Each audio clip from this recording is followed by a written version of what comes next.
Donc la question de l'Afrique n'est pas encore une fois le développement, mais la création d'une puissance politique africaine. C'est ça, c'est tout. La création d'une puissance politique africaine à l'échelle continentale. Tout le reste trouvera sans délai des solutions convenables. Tout le reste. Bienvenue dans cette vidéo consacrée aux disciples et compagnons de Cheikh Anta Diop. Théophile Obenga est l'un des plus grands intellectuels africains encore en vie. Cette vidéo dresse le portrait d'un homme pluridisciplinaire engagé dans le combat panafricain.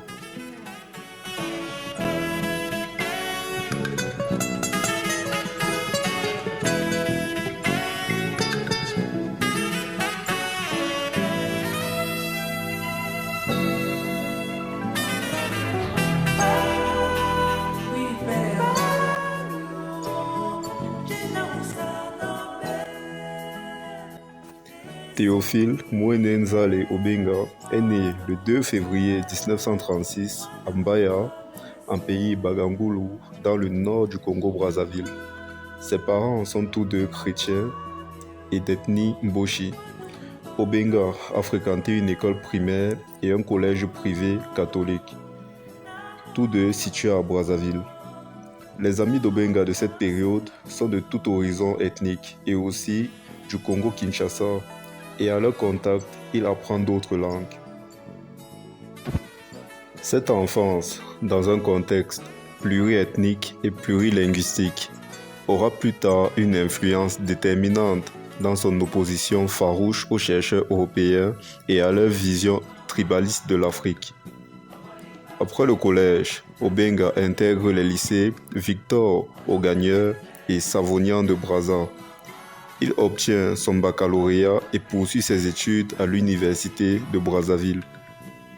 Il faut des États-nations africains locomotives.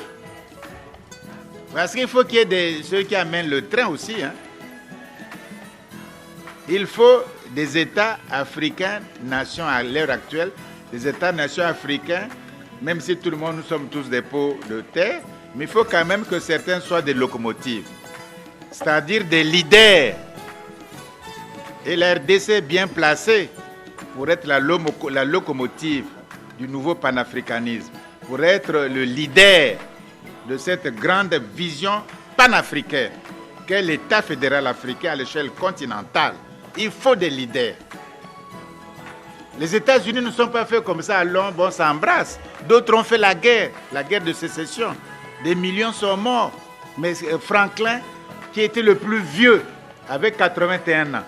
Les plus jeunes, Hamilton, juriste à New York. Madison, qui deviendra le 4e président américain, n'avait que 34 ans. Donc ce sont les jeunes qui ont fait les États-Unis.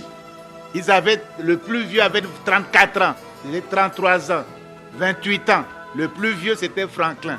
Benjamin Franklin, 81 ans. Les Washington, le premier était jeune. C'est la jeunesse. Les gens qui n'avaient même pas 40 ans, qui ont fait les États-Unis d'Amérique.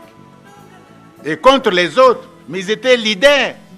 Il faut être le leadership. Tout le monde vous combat. Mais si vous êtes décidé et vous avez bien vu une belle vision, un bel avenir, il y a des risques à prendre, mais tout le monde vous dira, la chrétienté, c'est la même chose, je vais vous dire le crème de la chrétienté. L'apartheid, qui va aller combattre l'apartheid? Ils ont tué les Steve Biko, ils ont tué les Mandela, mis en prison. On ne peut pas aller contre eux, mais où nous en sommes aujourd'hui. Parce qu'il y avait des leaders. Théophile Obenga s'installe en France vers 1959 et poursuit des études en philosophie à l'université de Bordeaux. En dehors de ses études, il s'intéresse au devenir de l'Afrique, lisant de nombreux intellectuels noirs contemporains et fréquentant les organisations étudiantes africaines.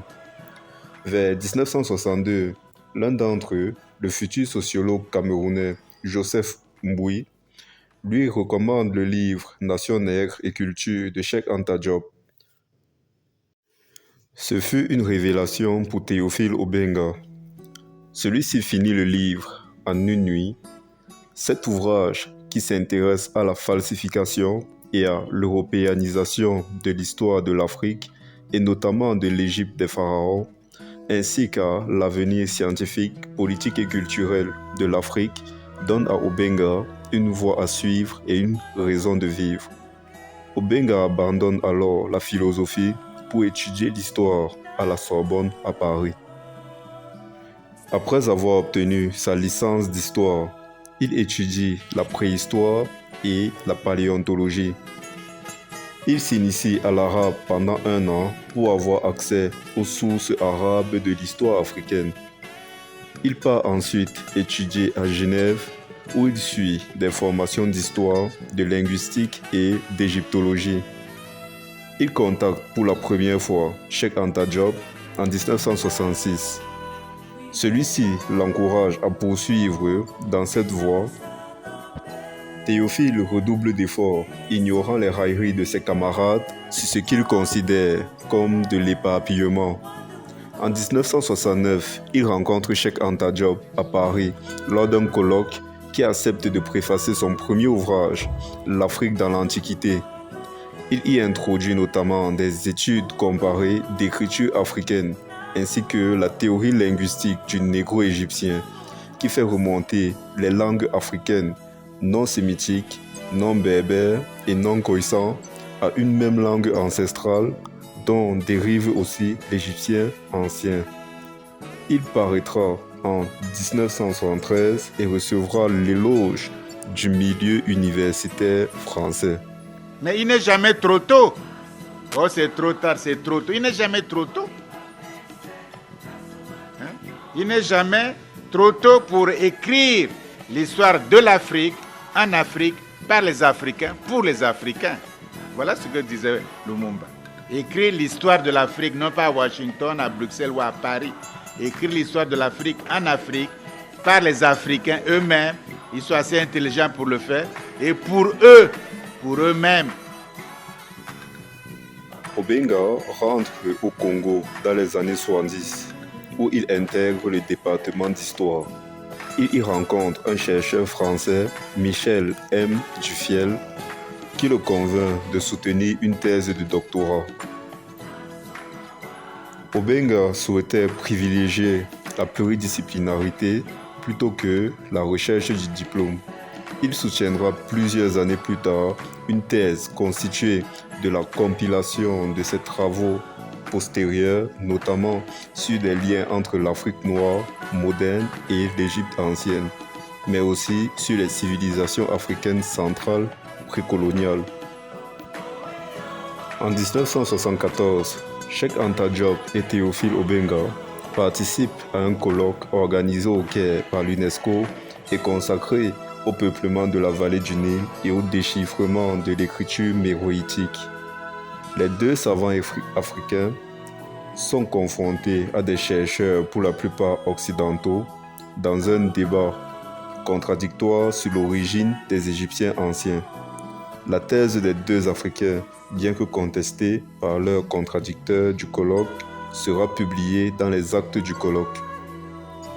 Et pour la première fois, la négro-africanité de l'Égypte antique lui est reconnue. Un noir charbon comme nous, là, il n'y avait que moi et Cheikh Anta Diop. Plus un Soudanais, Abdallah. Alors, c'était un peu épique au début. Après, je donne une anecdote, puis je vais le résumer. Dès le départ, Cheikh a posé le problème que en Égypte, le mot pour noir c'est Kemet, c'est noir. Et Abdallah, égyptologue du Soudan, a contesté. Il a dit que non, c'est pas comme ça. Alors moi qui sommeillais un peu, parce que le café n'était pas encore l'heure du café, on se réveille, j'ai dit qu'est-ce que ça devient chaud cette affaire-là. Mais j'ai dit, lui l'égyptologue aussi, tout le monde, c'est ici, il ne faut pas dire qu'il ne connaît pas. Hein. Si Abdallah dit comme ça, il peut avoir, est-ce qu'il a raison? J'ai réfléchi, c'était pas possible. Mais pourquoi il dit ça? Apparemment, il a tort, mais je sais pas. Il ne faut pas dire que tu as tort, il faut attendre d'abord. Cheikh dit que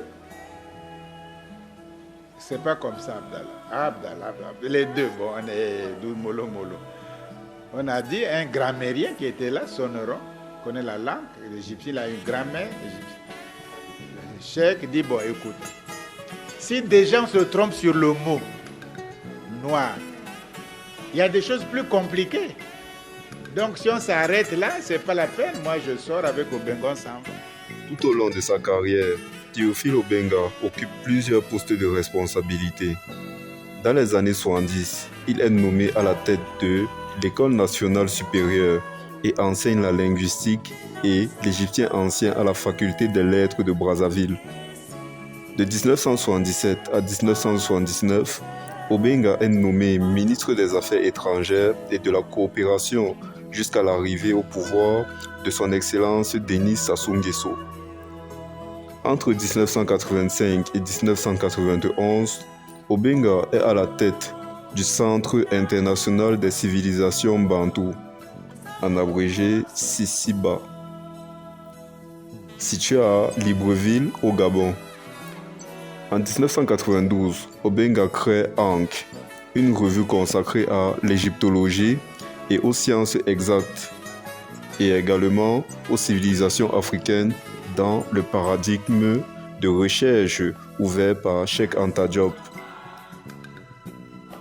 Entre 1993 et 1994, Obenga est nommé au ministère de la Culture du Congo, sous le gouvernement de Pascal Lissouba. En 1998, il est nommé à la tête du département des Black Studies de l'Université de San Francisco, où il restera près de 10 ans. En 2009, il apporte son soutien à Denis Sassou Nguesso pour les élections présidentielles de la même année et formule son souhait de voir créer une université moderne à Brazzaville, dont il co-conçoit le projet. Il renouvelle son soutien à Denis Sassou Nguesso en 2014 pour les élections présidentielles de 2016 et à la révision constitutionnelle souhaitée par celui-ci pour se représenter. Théophile Obenga est également l'auteur de plusieurs livres. En 1975, il entreprend une biographie du président congolais Marien Ngouabi sous le contrôle de ce dernier. Il a publié en 1977, l'année de son assassinat. En 1990, il publie l'ouvrage La philosophie africaine de la période pharaonique, moins 2780 à moins 330, qui montre avec une étude des textes égyptiens que ceci procède d'une véritable réflexion philosophique et que cette tradition est comparable à bien d'autres en Afrique noire moderne.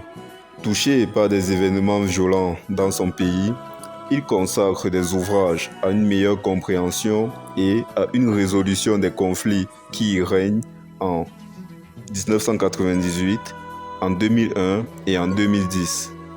En 1995, année de publication de la géométrie égyptienne, contribution de l'Afrique antique à la mathématique mondiale, Théophile Obenga est invité par le professeur Molefi Asante à enseigner dans le département d'études africaines de l'Université de Temple de 1995 à 1996. En 1996, il publie Cheikh Anta Diop, Volner et le Sphinx, une œuvre consacrée à l'apport de Cheikh Anta Diop à l'historiographie mondiale. En 2001, en réponse à l'afrocentrisme, un ouvrage critique sur l'œuvre et l'influence scientifique de Cheikh Anta Diop, édité par des africanistes français, Obenga publie Le sens de la lutte contre l'africanisme eurocentriste. Il y dénonce de manière aussi concise que brutale le racisme et les insuffisances de beaucoup de chercheurs européens spécialistes de l'Afrique, faisant remarquer la perte de l'influence de ceux-ci sur les nouvelles générations d'intellectuels africains et le futur de l'Afrique. En 2006, il publie L'Égypte, la Grèce et l'école d'Alexandrie, un livre consacré à l'influence égyptienne sur la philosophie grecque. Les années 2000 à 2010 voit en outre Obenga multiplier les articles scientifiques dans la revue Ankh et publier des articles sur l'avenir politique, intellectuel et culturel de l'Afrique.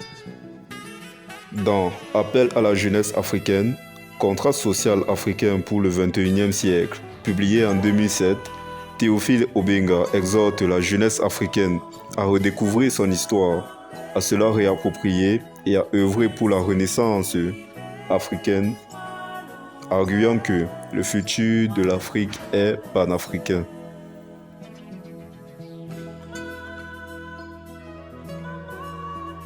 L'impact de Théophile Obenga a été profond tant sur le plan académique que sociétal. Son travail a permis de rendre visible la richesse et la complexité de la civilisation africaine, tout en encourageant un dialogue critique sur l'histoire humaine en général. Son dévouement à la recherche et à la défense de la culture africaine lui a valu une reconnaissance mondiale et le respect de ses pairs.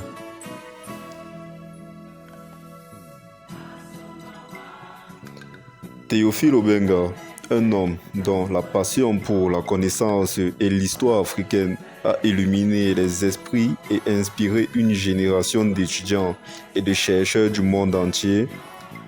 Son héritage continuera d'influencer les futures études en Afrique et de promouvoir la fierté et la compréhension de la riche histoire de ce continent extraordinaire.